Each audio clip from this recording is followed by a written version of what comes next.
Hey guys, and welcome to a new video by 95 Gadgets. Today we're going to talk about a smartphone that's been getting a lot of heat within the mid-range thanks to its great price to spec relationship. Specifically, we're going to take on the pros and cons of the Xiaomi Redmi 6 Pro, also known as the Xiaomi Mi A2 Lite for global markets. This phone has arrived to us courtesy of GearBest, which currently sells both models at very competitive price points, which you can see in the description. We'll start off with a brief recap of the main features of the terminal. In this regard, we've got a 5.84-inch display with a 2280 by 180 pixel resolution, a nice viewing angle of 19/9, and a great screen to front ratio of roughly 80% screen, with the signature notch introduced by Apple on the iPhone X late last year. On the back end of the phone, we can see a dual camera with 12 and 5 megapixel sensors and a 2.2 aperture, as well as the almighty fingerprint sensor, of course. On the front, we've got a 5 megapixel shooter, and although there's no dual camera, Xiaomi still offers us a portrait mode that does a pretty good job at reducing the depth of field. Internally, we've got an octa-core Snapdragon 625 CPU running at 2.0 GHz. This is a very popular processor, especially within Xiaomi, that launches a lot of phones with this processor that does a very good job. And for this particular version, we've got 4 GB of RAM and 64 GB of upgradable storage. There's also a version that hosts 3 GB of RAM and 32 GB of base storage, just so you know. The battery boosts a 4000 mAh capacity, and the Redmi 6 Pro as well as the Mi A2 Lite also come with LTE network support, high-speed Wi-Fi, Bluetooth, and GPS. Finally, it's important to take note that although both the Redmi 6 Pro and the Xiaomi Mi A2 Lite boost the same specs, the Mi A2 Lite features a pure version of Android as its operating system, while the Redmi 6 Pro comes with the MIUI interface, an interface that brings along a lot of interesting features that we'll talk about later on. So, starting off with the pros of the Redmi 6 Pro, we've got a very good display. Sure enough, it can't be compared to the displays on high-end phones such as the Galaxy S9 or the aforementioned iPhone X, but it's a great quality display for the price point.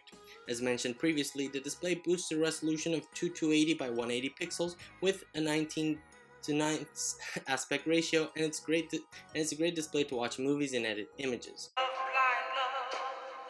To do nothing is often the best course of action. I can't see anyone but you. But history was not made by those who did nothing.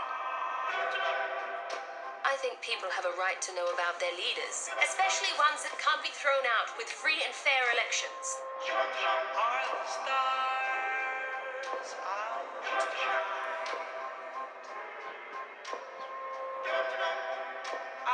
I will earn their respect. Right now, I am currently outranked.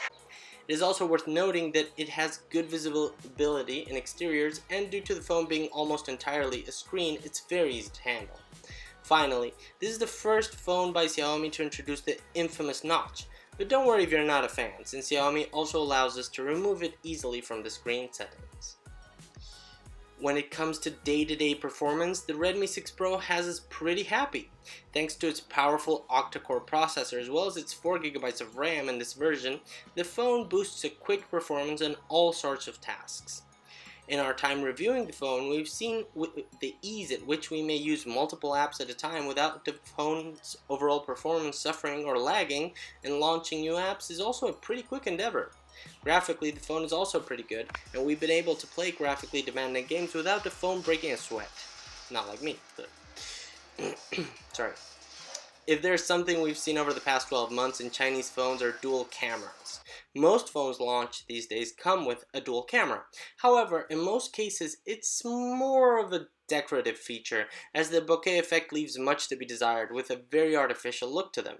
Fortunately for us, the Mi A2 Lite, as well as its Chinese counterpart, the Redmi 6 Pro, in this phone, the effect is very well done, and the phone is capable of properly identifying the perimeter of the subject in order to deliver a very natural depth of field effect. Here are some camera samples.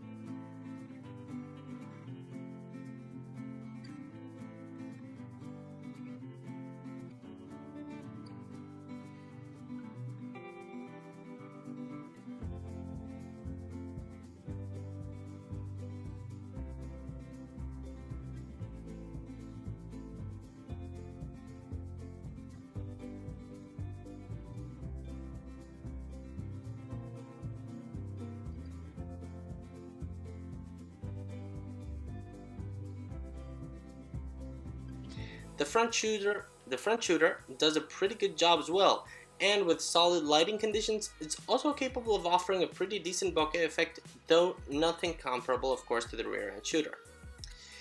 When it comes down to unlocking options, we've got the aforementioned fingerprint scanner, but we've also got a great facial unlocking features that works at practically the same speed and in different lighting scenarios. Trying it out in an array of different scenarios, we've managed to test out how quickly it unlocks the phone. As for the fingerprint sensor, it works very well, and we've liked what we actually like the most about it is its speed when it comes to including a new fingerprint, as it takes way less time than other phones we've had the pleasure of reviewing over the past couple of years. Another feature we've really liked in regards to the Redmi 6 Pro is the remote control feature, which works for a wide variety of devices and brands. Air conditioners, TVs, fans, DVD players, set-top boxes, and a whole lot more can be controlled through this nifty feature. Here are a few case examples. The battery life on the Redmi 6 Pro is most impressive and quite frankly very surprising when you consider that it only packs a 4000 mAh battery under its belt. However, this battery, despite having a very demanding display, can withstand a day's worth of intensive usage or a couple of days under moderate usage. Another feature we've really liked that comes included with the MIUI interface is the battery usage function, a feature that tells us which features are sucking up the most battery, as well as how much time we can add to the current battery life by disabling them automatically within the feature. The sound quality on the 6 Pro has also been quite a surprise, with a quality that easily surpasses that of the iPhone 6s, for example, and it really does deliver sound as if it was a speaker instead of a smartphone, something quite rare within this price range.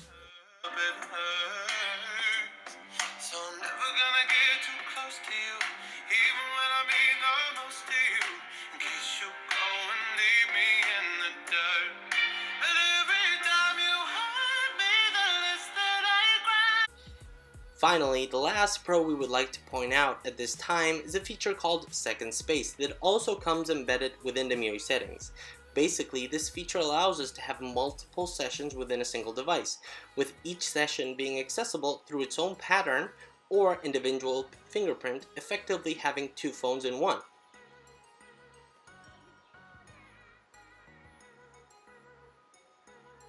Moving on to the cons of the Redmi 6 Pro, we've got the lack of a USB Type-C port. Specifically, the phone packs a standard micro USB port instead of the more advanced and convenient USB Type-C. That said, there's also something to be said about the phone using a cable, which you probably already have lying around the house. So it's not so much of a disadvantage as much as an inconvenience, so to speak. Something that we would have liked a lot, but that's also absent on the new Xiaomi phone, is a front-facing flash. In this regard, though we've previously talked about the virtues of the rear-end shooter, and we appreciate that the front-facing camera is also capable of giving us the bokeh effect, we would have liked the phone to also feature a nice front-facing flash for those situations where we don't have good lighting conditions. The only significant difference between the Redmi 6 Pro and the A2 Lite is the operating system, with the latter one arriving with Google's Android Oreo in a pure version and the former with MIUI, which is basically also Android Oreo but with its own interface. While we like many features included within the MIUI interface, the device also packs a lot of bloatware, which essentially is a lot of programs that come pre-installed. In most cases we can simply uninstall them, but in other cases you can't, and this can be a bit annoying at times. Fortunately, storage is not really an issue, as we can upgrade to an additional 256 GB, but it would be nice to not have any bloatware on the device.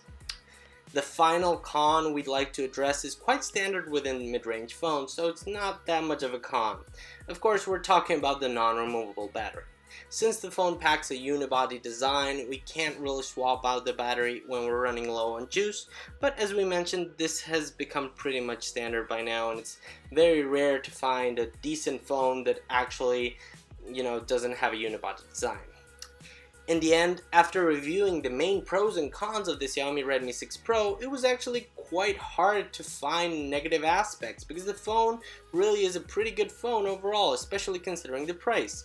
We've got to say that we're pretty happy with it. The display is stunning for the price point, the design is very slick, the battery gives us enough juice to go at it for a full day, and the dual camera does a really great job at correctly detecting the perimeter and delivering a solid depth of field effect. All in all, a great device that offers some serious bang for your buck.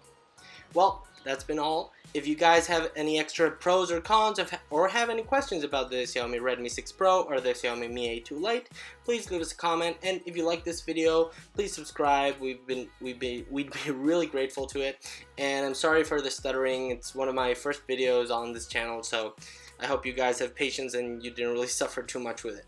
Okay, so that's everything for today. Have a great day. Bye-bye.